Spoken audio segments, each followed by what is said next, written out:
ताज्या ज्ञान न्यूज, नवा दृष्टिकोन, नवा विचार। सोमवारी पार पडलेली शहादा नगरपालिकेची सर्वसाधारण सभा प्रशासकीय त्रुटी आणि सत्ताधारी विरोधकांतील तीव्र वादामुळे चर्चेत राहिली। विषयपत्रिकेत मागील सभेच्या इतिवृत्ताच्या प्रोसिडिंग वाचन व मंजुरीचा मुद्दा नसल्याने भाजप सदस्यांनी आक्रमक भूमिका घेतली। परिणामी अवघ्या 25 ते 30 मिनिटातच सभा कोणताही निर्णय न घेता राष्ट्रगीताने आटोपली। नगराध्यक्ष अभिजित पाटील यांच्या अध्यक्षतेखाली दुपारी 12 वाजता सभागृहात बैठकीला प्रारंभ झाला। उपनगराध्यक्ष माधवी पाटील, मुख्याधिकारी साजिद पिंजारी यांच्यासह विविध विभागांचे अधिकारी उपस्थित होते। सुरुवातीला दिवंगतांना श्रद्धांजली वाहण्यात आली, मात्र त्यानंतर लगेचच कामकाजात अडथळे निर्माण झाले।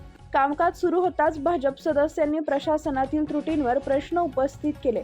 प्रतो ज्ञानेश्वर चौधरी यांनी नमूद केले की विषयपत्रिकेत मागील बैठकीचे इतिवृत्त वाचताना आवश्यक मुद्दा वगळण्यात आलाय। तसेच अजेंडा आणि संबंधित टिप्पण्या सदस्यांना वेळेवर न मिळाल्याने चर्चेला अडथळे येत आहेत। या त्रुटी दुरुस्त होईपर्यंत सभा पुढे न नेण्याची भूमिका त्यांनी मांडली। यामुळे काही काळ सभागृहात गोंधळाचे वातावरण निर्माण झाले। दरम्यान उपनगराध्यक्ष माधवी पाटील यांनी ही नाराजी व्यक्त करत 12 तारखेच्या बैठकीचं प्रोसिडिंग वारंवार मागूनही मिळाले नसल्याचं सांगितले। तसेच आजच्या 62 विषयांवरील टिप्पण्या सहजपणे समजत नसल्यानं ही सभा तहकूब करण्याची मागणी त्यांनी केली। मागील जनरल बोर्ड आपली 12 फेब्रुवारीला झाली होती आणि टाउन हॉल येथे जेव्हा पत्रकारांना प्रवेश नाकारण्यात आला तेव्हा पत्रकारांची नाराजी होती। ती नाराजी दूर करण्यासाठी आम्ही किती दिवसांपर्यंत वाट बघितली की पुढील जनरल बोर्डात त्यांना प्रवेश हा दिला जाईल। साधारण शुक्रवार संध्याकाळी मी पत्र दिलं होतं मुख्याधिकारी साहेबांना आणि त्यात मी साधा उल्लेख सुद्धा केला नाहीये नगराध्यक्षांच्या नावाचा किंवा त्यांच्या पदाचा, तरी सुद्धा ते अस्वस्थ का होत आहे ते मला कळत नाही। त्यांनी जे सांगितलंय की पत्रकारांना प्रवेश हा दिलाच जाणार आहे आणि तरी सुद्धा मी त्यांना पत्र दिलंय, तर मी त्यांच्या नावाचा उल्लेख न करता मुख्याधिकारी साहेबांना पत्र दिल्यानंतर रात्री पत्रकारांना उशिरा ते मेसेजेस मिळाले आणि त्यात ठिकाण आणि वेळ सुद्धा दिली गेली नव्हती। ते खरोखरच पत्रकारांचा अवमान झाल्यासारखंच आहे। मागे त्यांनी बाईट दिला होता, त्यात त्यांनी सांगितलं की मी अजून नवीन आहे, मी जरी नवीन असेल मी अभ्यासपूर्ण बोलते, मी तयारीपूर्ण वागते। मागील 32 वर्षापासून शहाद्यात आल्यापासून विधानसभा असो, जिल्हा परिषद असो, एक साधारण कार्यकर्तीप्रमाणे मी काम करीत आली आहे। डिरेक्टली शहाद्यात येऊन आणि कुठल्याही पदासाठी मी उभी राहिली नाहीये, तर माझ्याकडे दांडगा अनुभव आहे कामाचा आणि जे पण कामकाज होतं त्याचं मी अवलोकन नेहमी करत आली आहे।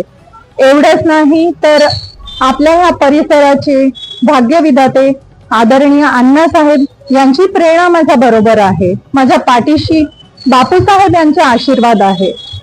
आपल्या परिसराचे आमदार राजेशजी पाडवी आणि आमचे युवा नेते मकरंदजी यांचे सहकार्य आणि मार्गदर्शन नेहमीच माझ्या बरोबर असतं।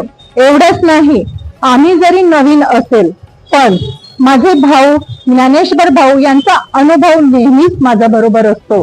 म्हणून काहीही सांगून आणि नवीनच्या नावावर ठोकू नका अशी माझी त्यांना विनंती आहे। आणि जर का त्यांना अनुभव आहे पण तो त्यांच्या वडिलांचा होता। मागची जे पंचवार्षिक होती तेव्हा तत्कालीन नगराध्यक्षांच्या ऐवजी त्यांनी मेडिएटरचं काम केलं होतं आणि तरी पण जर त्यांना माहिती नसेल की अजेंडा देताना आधी प्रोसिडिंग द्यायला पाहिजे आणि ते फक्त सह्याच करत असेल तर माझा नवीनपणा काढण्यात काहीच अर्थ नाही। आणि त्यांनी नातेसंबंध पण काढले। इथे नातेसंबंध काढण्याचा काहीही फायदा नाही, कारण मी आधी पण जनता चौकीत बोलली होती आणि त्याआधी इलेक्शन दरम्यान ज्या पण सभा झाल्या होत्या तेव्हा मी सांगितलं होतं की ज्या पदासाठी आपण उभे आहात त्या पदाचा खूप मोठा मान आहे। ठीक आहे, निवडणूक संपल्या, ज्या दिवशी तुम्ही नगराध्यक्ष झालात त्या दिवशी तुम्ही जे कृत्य केलं होतं ते अतिशय अभद्र वर्तन होतं, ते वर्तन तुमच्या पदाला शोभत नाही। आणि तुम्ही वरून माझा पोरकटपणा काढताय. पोरकटपणा नेमका कुठून होतोय ते तुम्ही बघायचंय. जनतेची दिशाभूल होते. आमची कामं तुम्ही अजेंड्यावर घेत नाहीये आणि तरी पण तुम्ही जनतेला सांगताय की सगळे सभापती आमचे, सगळ्या समित्या आमच्याकडे. तर आम्ही समितीच्या किंवा स्थायीच्या बैठकांवेळेस त्यांना बोलवलं का नाही? जर जनरल बोर्डला आजपर्यंत सगळ्या पत्रकारांना बोलवत असेल तर मग आम्ही स्थायी समितींना का बोलवणार? म्हणून मी त्यांना विनंती करते की जनतेची दिशाभूल करू नका. आम्ही बसायला तयार नाही आहोत, आम्ही काम करायला तयार नाही आहोत, अशा चुकीच्या गोष्टी बाहेर पसरवून आणि लोकांमध्ये काहीतरी वेगळंच वातावरण निर्माण करू नका. धन्यवाद. जय हिंद, जय महाराष्ट्र. पत्रकार बांधवांना नमस्कार. आज नगरपालिकेच्या स्थायी समितीची आणि जनरल सभा अशा दोन्ही सभा एकत्रित आज सकाळी 11 वाजता आणि नंतर 12 वाजता झाल्या. दोन्ही सभेच्या विषय पत्रिकेवर पहिला विषय मागील सभेचे प्रोसिडिंग वाचून कायम करण्याबाबतचा अनावधानाने प्रशासनाकडून राहून गेला होता. त्यामुळे सन्माननीय भारतीय जनता पक्षाच्या सर्व नगरसेवकांनी सदर मीटिंग मागचं प्रोसिडिंगचे टिप्पण्या मिळेस्तोवर तहकूब ठेवावी अशा प्रकारची विनंती त्यांनी केली होती. त्या विनंतीचा मान ठेवत आपण सर्व टिप्पण्या त्यांना 1 तारखेच्या संध्याकाळपर्यंत देणार आहोत. त्याच्यानंतर ते सांगतील त्या तारखेला आपण जनरल मीटिंग ठेवण्याचे त्यांना 100% आश्वासन दिलेलं आहे. मगाशी मी ऐकत होतो की काही नगरसेवकांनी, खास करून कोणीतरी सभापती आहेत, त्यांनी असं सांगितलं की आम्हाला नगराध्यक्षाची गरज नाही. ही अतिशय दुर्दैवी बाब माझ्या मताने आहे. हा खरंच बालिशपणा सुरू आहे की काय अशा प्रकारची भीती माझ्या मनामध्ये आहे. नगरपालिकेला नगरसेवकांसोबत नगराध्यक्षाला देखील निवडून दिलेला आहे. अशी भूमिका जर कधी नगरसेवक घेत राहिले तर या शहादा शहराच्या भविष्यात कशी प्रगती होईल याच्यामध्ये फार मोठा प्रश्नचिन्ह निर्माण झालेला आहे.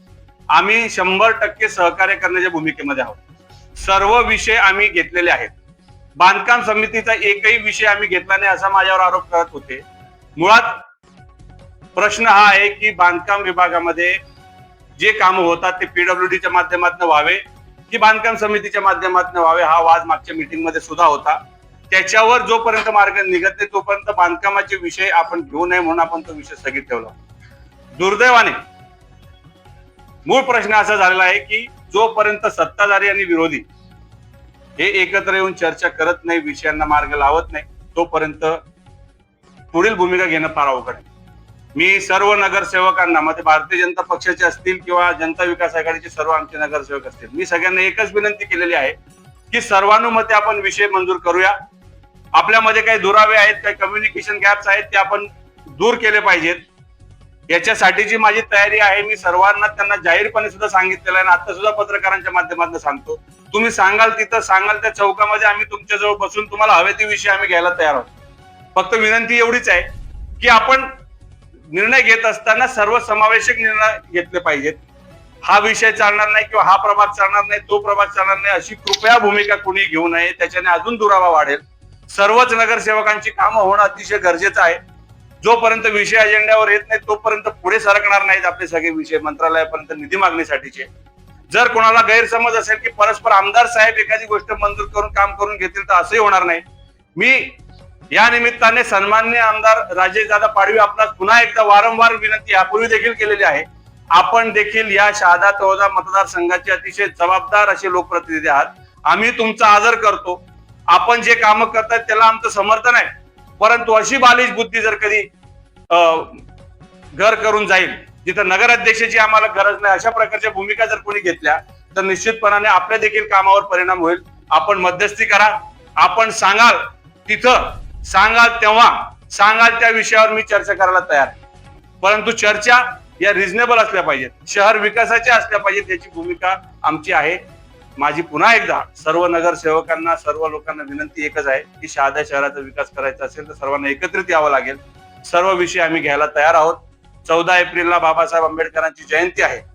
त्याच्या देखील दुरुस्तीचं काम, रंगरंगोटीचं काम झालं पाहिजे असा विषय देखील आता होता. मी या निमित्ताने देखील विनंती करतो की तो संविधानाचा विषय आहे, आपल्या सर्वांच्या जिव्हाळ्याचा विषय आहे.